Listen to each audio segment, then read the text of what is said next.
नमस्ते सदावत सले मातृभूमि। हमारे यहाँ भारत में आज़ादी के बाद मंदिरों का इशू उठना चाहिए था, लेकिन मंदिरों के इशू नहीं उठे और मंदिरों को मस्जिद में जो कन्वर्ट कर दिए गए थे वो उसके अलावा जहाँ पर तोड़कर मस्जिद बनाई गई थी वो, जहाँ पर मंदिर तोड़ दिए गए थे वो, या मंदिरों की ज़मीन पर वक्फ का कब्जा हो गया, धीरे धीरे होता चला गया। आज़ादी के बाद हमने 1947 के बाद ये सब करना था, ख़ास तौर से इसलिए क्योंकि मुसलमान पाकिस्तान चला गया था। तो अब हमारी ज़मीनें जो चाहे किसी भी युग में किसी भी समय पर किसी भी शासक के द्वारा तोड़कर बनाई गई हों या फिर उनके खुद के द्वारा भी बनाई गई हों, वो भारत सरकार हो जानी चाहिए थी, भारत की प्रॉपर्टी हो जानी चाहिए थी। पाकिस्तान की प्रॉपर्टी वो हो चुकी थी, भारत में वो प्रॉपर्टी भारत की नहीं हो पाई। ये नेहरू जी की दूरदर्शिता का परिणाम हो सकता है कि उनके दिमाग में क्या चल रहा हो, जो आज घटित हो रहा है, हो सकता है वो उससे पहले मौलाना आज़ाद ने भी अपनी आत्मकथा लिखी थी। इंडिया विंस फ्रीडम, उसमें भी मौलाना आज़ाद ने एक चैप्टर लिखा था और उस चैप्टर में ये कहा था कि जब मैं मर जाऊं उसके 30 वर्षों बाद उसको पब्लिश करना। तो अडवाणी जी कहा करते थे कि वो चैप्टर सिर्फ ये बता रहा था कि मौलाना हिंदुस्तान को इस्लामिक कंट्री बनाना चाहता था। वो अध्यक्ष हुआ करता था। मौलाना जब अध्यक्ष हुआ करता था तो आज़ादी के समय पर गांधी जी अड़ गए थे, उनको अध्यक्ष पद से हटवाया था। अन्यथा भारत में भी एक अध्यक्ष, कांग्रेस का अध्यक्ष एक मुसलमान होता और जिन्ना तो जमीन ले ही गया था और इधर वो अपने हिसाब से चलाता। लेकिन फिर भी नेहरू जी को बनवाकर, हालांकि होना चाहिए था पटेल को, लेकिन वो जैसे भी हुआ उसके पीछे का घोलमाल पर चर्चा नहीं करेंगे। लेकिन हकीकत ये है कि नेहरू जी बैठ गए। नेहरू जी बैठने के बाद मौलाना को उन्होंने शिक्षा मंत्रालय दे दिया। मौलाना जो अरबी था, जिसको हिंदी नहीं आती थी, उसको अंग्रेजी नहीं आती थी, वो अरबी घोड़ा था और अरबी व्यक्ति जो कभी स्कूल में ना गया हो उसको शिक्षा मंत्री बना दिया। तो उसने वही चीज़ें कि मुगल महान थे या फिर मुसलमान महान थे, उनमें कोई गलती नहीं थी, ऐसे बहुत सारे लिटरेचर, बहुत सारी किताबें भारत में चलाई गई। एक बात ये भी निकल कर आई कि उस समय इसको रिसर्च करने के लिए, ये सारा रिसर्च हो इसके लिए जवाहरलाल नेहरू यूनिवर्सिटी चुनी गई थी। वो जवाहरलाल नेहरू कह रहे, सॉरी, अलीगढ़ मुस्लिम यूनिवर्सिटी चुनी गई थी। और मजे की बात यह है कि अलीगढ़ मुस्लिम यूनिवर्सिटी ने ही पाकिस्तान बनवाया था, क्योंकि सारी रिसर्चें वहाँ से होती थी, स्ट्रैटेजी वहाँ से होती थी। जामिया मिलिया और अलीगढ़ मुस्लिम यूनिवर्सिटी, ये दो बड़ी यूनिवर्सिटियाँ थीं जिन्होंने पाकिस्तान बनाया था। पाकिस्तान के कराची में अलीगढ़ मुस्लिम यूनिवर्सिटी का बड़ा एलुमनाइज का सेंटर बना हुआ है। इसके अलावा अमेरिका में बना हुआ है, जो पूरे विश्व में मुसलमान जो अलीगढ़ मुस्लिम यूनिवर्सिटी से पढ़कर जाता है उसको मैनेज करता है। और भारत के विरुद्ध क्या उसको करना है या भारत के लिए क्या उसको करना है या भारत के विषय में कैसे उसको यहाँ पर खेल खेलना है, वो सब कुछ वो लोग तय करते हैं। यानी कि एक पढ़ी लिखी जमात जो कि मदरसे से नहीं आती लेकिन यूनिवर्सिटी से आती है, वो सब कुछ खेल खेलती है। अब देखिए, ये रिसर्च करने का काम उनको दे दिया गया और रिसर्च करने का काम ये दे दिया गया कि भाई मुगलों का इतिहास को भी जरा बनाओ। उन्होंने बड़ा संभाल कर मुगलों का और मुसलमानों का इतिहास लिखा, जिनमें उनको महान शासक बना दिया, अकबर को महान बना दिया, जिसके अंदर 1 लाख प्रवृत्तियां हों। तो भारत का इसमें दोष क्या है? अब जो कम्युनिज्म को समझने वाले हैं, जो कि भारत को सेकुलर समझते हैं, जो को भारत को समझते हैं कि भारत का संविधान बनने के बाद ही भारत बना, वो सब इन्हीं बातों को लेकर खेल खेलते हैं, क्योंकि उन्होंने जो बचपन से पढ़ा वो जानते हैं। तो मंदिरों का खेल भारत में खूब चलता है, इसमें कोई शक नहीं।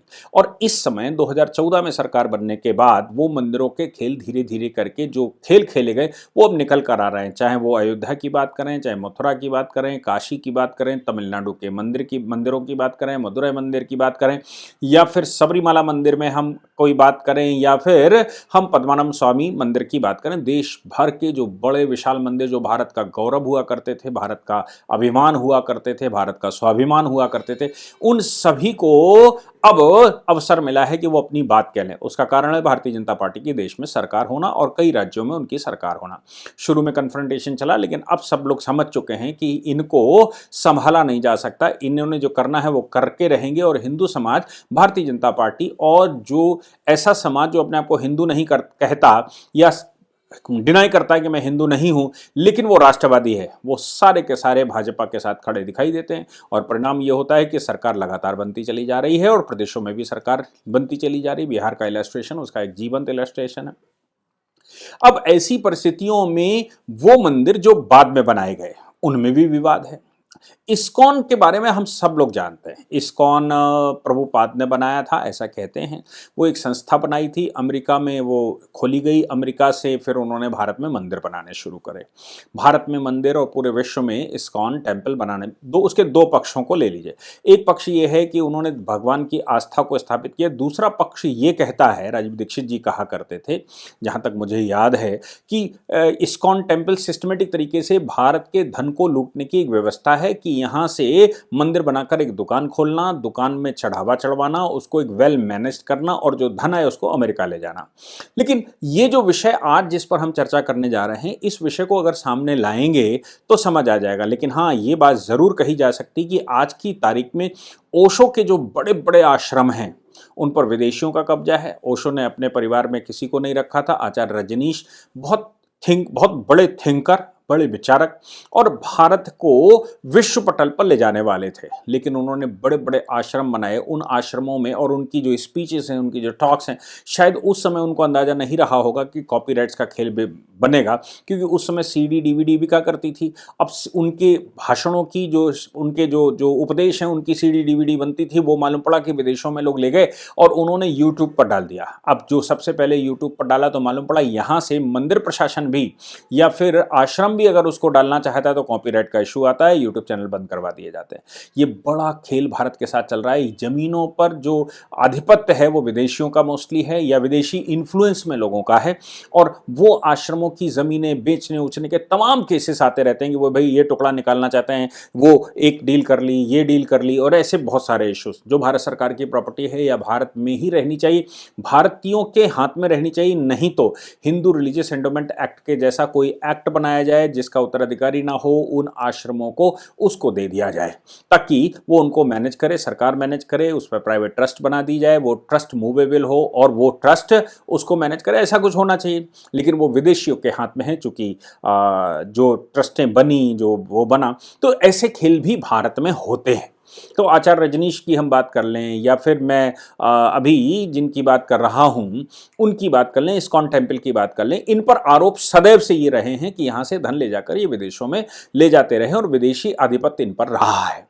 लेकिन ये जो विषय आज आया ऑनरेबल सुप्रीम कोर्ट के पास, जिस पर सुप्रीम कोर्ट ने निराशापूर्वक कहा कि भगवान श्री कृष्ण भी ऊपर से सोच रहे हैं, देखते होंगे आपको तो क्या सोचते होंगे। बड़े लाइट व्यू में कहा कि भगवान श्री कृष्ण भी, और ये कृष्ण की जो भक्ति है, भगवान की जो भक्ति है, वो कोई उसका धन लेने के लिए तो नहीं कर रहा होगा, मंदिर का धन लेने के लिए तो नहीं कर रहा होगा, या फिर वहां आधिपत्य करने के लिए तो नहीं कर रहा होगा, या फिर वो अपने उपयोग के लिए तो नहीं कर रहा हो। फिर झगड़े किस बात के हैं? जब आप भगवान की भक्ति में हैं, भगवान के भक्त हैं, तो परमात्मा पर भरोसा करना चाहिए ना। मेरा मानना यह है कि परमात्मा पर भरोसा करना चाहिए कि भाई प्रारब्ध में जो लिखा है वो होगा, लेकिन जमीन पर कानून तो है और कानून के अनुरूप प्रारब्ध भी लिखा जाता है और प्रारब्ध के अनुसार ही कानूनी झगड़े भी होते हैं, इसमें भी कोई शक नहीं। तो दोनों तरफ से बात कही जा सकती है।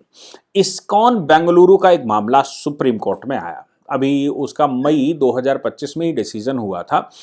पहले हाई कोर्ट गया था, फिर यहां आया था। झगड़ा यह था कि इस्कॉन मुंबई ने इनिशिएट करके इस्कॉन बेंगलुरु का मंदिर बनवाया, लेकिन जब इस्कॉन बेंगलुरु का मंदिर बना तो फिर वो जो कर्नाटक सोसाइटीज एक्ट है उसके तहत वो सोसाइटी रजिस्टर हुई और उसके तहत सोसाइटी रजिस्टर होकर उसकी सेपरेट सोसाइटी बनी और वो किया।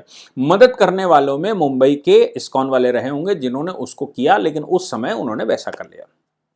हो गया, मंदिर बन गया, लोग जाने लगे, चढ़ावा धन जो भी आता है वो होने ही लगा। अब सवाल यह आया कि इसका धन किसके पास जाएगा, इस पर आधिपत्य किसका होगा, मुंबई वालों का या बेंगलुरु वालों का। तो बेंगलुरु वालों ने, उनका दोनों का आपस में झगड़ा हो गया, जिन्होंने बेंगलुरु बनाया और जो मुंबई वालों ने बनवाया, इनका आपस में झगड़ा हो गया। अब इस झगड़े में आधिपत्य किसका, बेंगलुरु का कि मुंबई का, ये सवाल पैदा हुआ। अब ये जब झगड़ा हुआ तो मामला कोर्ट चला गया, हाई कोर्ट ने डिसाइड कर दिया, सुप्रीम कोर्ट आ गया। सुप्रीम कोर्ट के 2 जजेस की बेंच ने इसमें एक स्प्लिट वर्डिक्ट दे दी, मतलब पीछे स्प्लिट वर्डिक्ट दे दी कि भाई कोई कह रहा है कि बेंगलुरु के पास रहना चाहिए क्योंकि सोसाइटी रजिस्ट्रेशन एक्ट के तहत रजिस्टर्ड है, और एक को ये कहा कि भाई मुंबई वालों ने बनवाया तो उनका क्रेडिट उनको जाना चाहिए। हालांकि मई में हाई कोर्ट ने, सुप्रीम कोर्ट ने ये डिसाइड, हाई कोर्ट ने ये डिसाइड किया, मई से पहले हाई कोर्ट ने ये डिसाइड किया था कि चूंकि सोसाइटी बेंगलुरु की है, चूंकि सोसाइटी कर्नाटक एक्ट के तहत, कर्नाटक सोसाइटीज एक्ट के तहत रजिस्टर्ड है, इसलिए लीगली आपने पीछे से क्या मदद करी होगी, क्या सपोर्ट किया होगा, कैसे आए होंगे, कहां से आपने व्यवस्था करी हुई, लेकिन अकाउंट तो उसका ही है और सोसाइटी भी अलग है, सोसाइटी के मेंबरान भी अलग हैं, तो फिर लीगली तो ये बेंगलुरु इस्कॉन इसकी ओनरशिप रखता है। मामला सुप्रीम कोर्ट गया था, सुप्रीम कोर्ट में स्प्लिट वर्डिक्ट आई थी। स्प्लिट वर्डिक्ट 2 जजेस की आ गई तो 3 जजेस की, मतलब मामला साफ है कि चीफ जस्टिस के पास उस समय ऑनरेबल जस्टिस मसीह और ऑनरेबल जस्टिस महेश्वरी, जहां तक मुझे याद है, दोनों ने अपना अलग अलग वर्डिक्ट दिया था। तो जब 2 हो गए तो फिर कंसेंसस बने नहीं, इसलिए चीफ जस्टिस के पास गई होगी। चीफ जस्टिस ने 3 जजेस की बेंच उस पर बनाई कि भाई इसकी सुनवाई करो। अब 3 जजेस की बेंच को इसकी सुनवाई करनी थी, तो honourable justice M Sundaresh, honourable justice Satish Chandra Mishra, honourable justice PK Mishra, Satish Chandra Sharma और ऑनरेबल जस्टिस पीके मिश्रा, इन 3 जजेस की बेंच में ये मामला आया। दोनों अपनी अपनी बात कह रहे थे।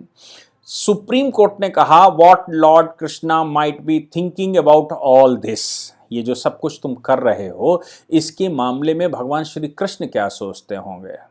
बात तो सही है कि मंदिर बनाया उनकी पूजा के लिए और अब झगड़ा मंदिर के लिए हो रहा है कि मंदिर कैसा है। कर्नाटका सोसाइटी रजिस्ट्रेशन एक्ट 1960 के तहत ये बना था। 16 मई को इस पर स्प्लिट वर्डिक्ट आ गई थी। 2011 को ही कर्नाटक हाईकोर्ट ने इस्कॉन मुंबई के पक्ष में कर दिया था। बाद में ये यहां पर वर्डिक्ट वो आ गई, सुप्रीम कोर्ट चले आए थे। सुप्रीम कोर्ट में उस समय ऑनरेबल जस्टिस जेके महेश्वरी, एजी मसीह के द्वारा सुना गया, स्प्लिट वर्डिक्ट आ गई। तो अब इस पर रिव्यू आया कि साहब इसको पुनः सुन लिया जाए और इसको सही से समझ लिया। उस रिव्यू में स्प्लिट वर्डिक्ट आने की वजह से 3 जजेस की बेंच में पड़ गया और 3 जजेस की बेंच ने कल उनको नोटिस कर दिया जो थे। अब बेंगलुरु की तरफ से कपिल सिब्बल साहब, ऐसा कहते हैं, आ गए, सॉरी मुंबई की तरफ से कपिल सिब्बल साहब आ गए और बाकी इधर से आ गए। तो मामला ये फंस रहा है कि वाकई में इस पर ओनरशिप किसकी है, मुंबई वालों ने जिन्होंने प्रयास किया था, या फिर वाकई में जो सोसाइटी इंडिपेंडेंट बना दी गई थी उसका। तो लीगली तो सोसाइटी इंडिपेंडेंट बना दी गई उसका है, लेकिन हाई कोर्ट ने, सॉरी मैं पीछे शायद गलत कह गया, हाई कोर्ट ने तो वैसा कर दिया था। हाई कोर्ट ने कहा कि भाई जिसने बनवाया उसका। तो अब क्वेश्चन कोर्ट में है, बात ठीक है कि वो क्या डिसाइड होगा, किसके पक्ष में जाएगा, वो अलग बात है। सुप्रीम कोर्ट ने एक और टिप्पणी की। एक टिप्पणी तो मैंने आपको बताया, उन्होंने कहा कि भगवान श्री कृष्ण भी क्या सोचते होंगे इस सबको देख कर कि नीचे क्या चल रहा है। लेकिन obviously both side think nothing belongs to them. दोनों पार्टियां ये मानती हैं कि उनका कुछ नहीं है, सब भगवान कृष्ण का है।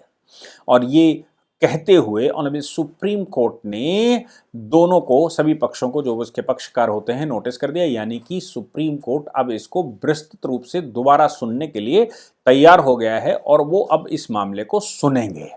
इसलिए हमें लगता है कि सुप्रीम कोर्ट ने नोटिस कर दिया है। लेकिन जो कमेंट आए, वो कमेंट मैंने पीछे भी एक मामला जो श्री कृष्ण जन्मभूमि का था, उसमें भी एक केस सुप्रीम कोर्ट में आया था कि वैसा वो हमारे नाम से क्यों नहीं हो, क्योंकि हमने केस फाइल किया था पहला वाला, इसलिए सारी जितनी पिटीशनें उसमें गई थी वो सब हमारे नाम के आगे जोड़ दी चाहिए।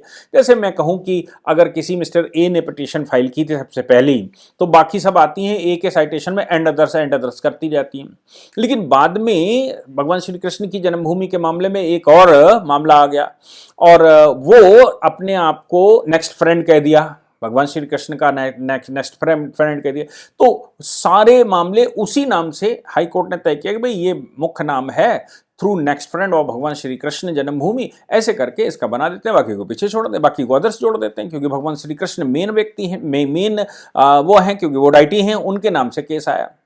लेकिन लोगों को बर्दाश्त नहीं हो रहा था। मुकदमा सुप्रीम कोर्ट तक सिर्फ इस बात के लिए लाया आया कि साइटेशन किसके नाम होना चाहिए, भगवान श्री कृष्ण के नाम साइटेशन होना चाहिए या मेरे नाम साइटेशन होना चाहिए।